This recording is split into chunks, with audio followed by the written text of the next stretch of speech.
Bonsoir à tous, j'espère que vous allez excellemment bien. Aujourd'hui on se retrouve pour faire le débrief de France-Australie, quatrième et dernier match de cette journée. Et je crois qu'on est au huitième match de cette Coupe du Monde. Huitième match, vu qu'on vient de finir les matchs du groupe D de cette première journée. N'hésitez pas à vous abonner à la chaîne, à réagir dans les commentaires, à mettre un pouce bleu, à partager la vidéo sur les réseaux sociaux, notamment auprès de vos proches si vous pensez que ça peut les intéresser. On commence tout de suite avec ce France-Australie. On s'est fait peur pendant 20-25 minutes. Et puis voilà, en début de deuxième mi-temps, on avait encore un petit peu peur. Et puis bon, il a fallu attendre, gérer le but, le but de Mbappé pour vraiment se rassurer. Il y a pas mal de choses à dire dans ce match du côté de l'équipe de France, un peu moins du côté de l'Australie. Vous m'excuserez donc si je fais un peu plus court du côté de l'Australie. Du côté de l'équipe de France, il y a des choses qui ont marché, des choses qui ont moins bien marché. Moi, je trouve ce qui a bien marché, c'est l'animation, on va dire, plutôt offensive. C'est-à-dire que les trois de devant, ça marche bien. Après, c'est pas une surprise non plus.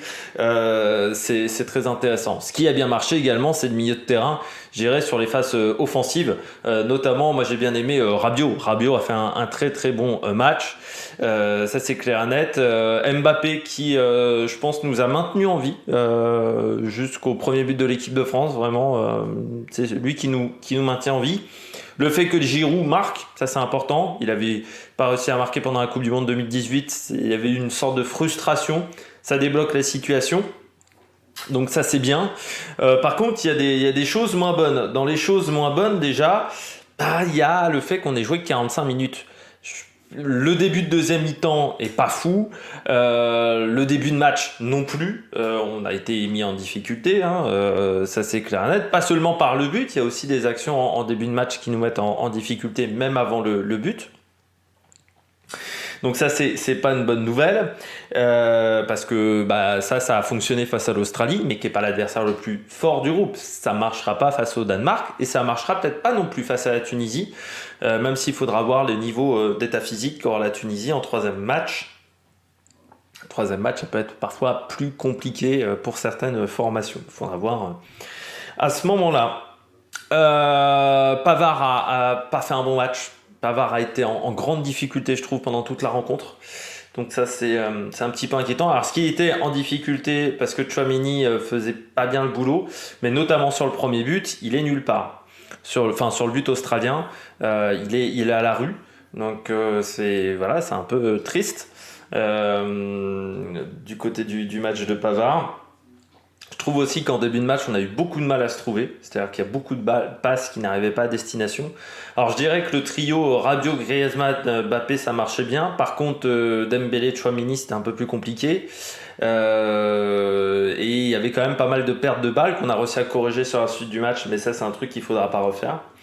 Par contre, ce qui est très bien, c'est la force mentale dont on a fait preuve. C'est-à-dire, on se retrouve en grosse difficulté, je dirais presque au fond du trou, et puis on a réussi à se relancer.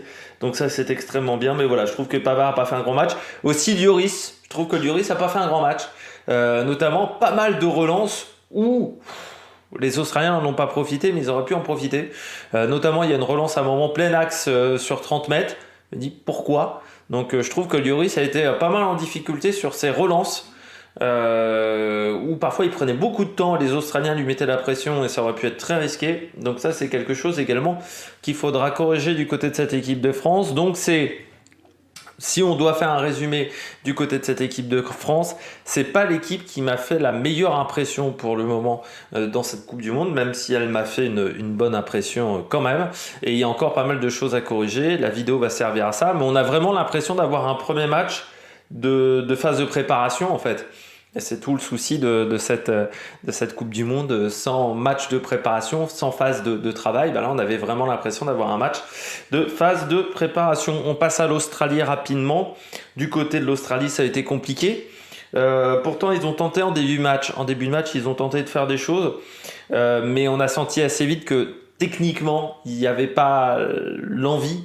Enfin, il y avait l'envie, mais techniquement, ça ne suivait pas. Ça a été le gros problème, je pense, de l'Australie.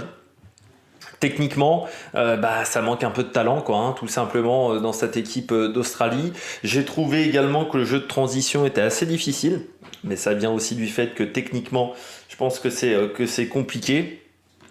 Et c'est vrai que Atkinson et Lecky ont vécu une mauvaise soirée, surtout Atkinson. Atkinson, il s'est fait déborder sur toutes les actions d'Mbappé, sur toutes les actions de Rabiot. Il s'est retrouvé en grande difficulté. Je trouve également que la charnière Walls et Souttar, sur le but de Rabiot, ils sont, Walls, il le laisse tout seul.